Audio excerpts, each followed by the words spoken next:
In a far-off place where the sun rose only when it felt like it, there was a strange and curious city called Umbra Vale, the only city in the world where shadows had jobs.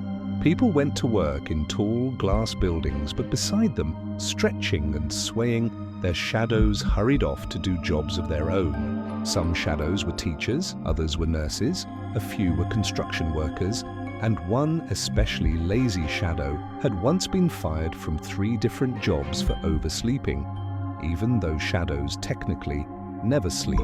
In Umbra Vale, shadows weren't just dark shapes, they were alive. They whispered, giggled, complained, and sometimes even argued with the people they belonged to.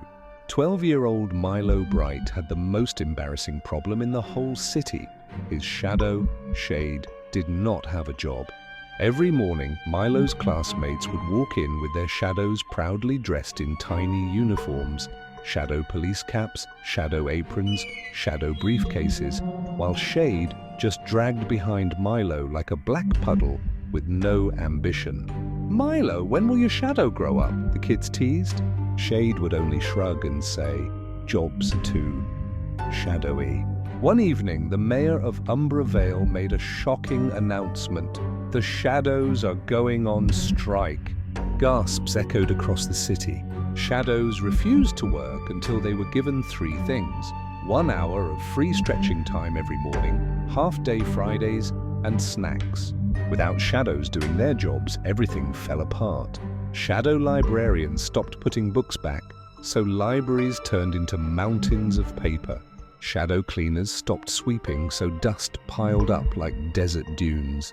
Shadow doctors refused to assist, so hospitals were full of confused human doctors poking X-rays upside down. The city was in chaos. Shade tugged Milo's sleeve. "I know why the shadows are striking," Shade whispered. "Why?" "Because everyone forgot something important. Shadows don't exist just to copy people. We have dreams too," Milo blinked. "What dream do you have?" Shade hesitated, then said shyly, "I want to be the city's first shadow guide, the one who helps lost shadows find their purpose." Milo smiled. "Then let's tell the mayor." At the Shadow Council meeting, shadows gathered like a dark ocean. Their owners sat nervously beside them. Mayor Emberstone tapped the mic. "Any suggestions?" Shade stepped forward, trembling. "I have something to say." The room fell silent. Shadows work hard. We help, we protect, we comfort, but no one asks us what we want to be. Give shadows choices. Let us pick our own jobs. Let us find our own purpose. A single shadow clapped, then another.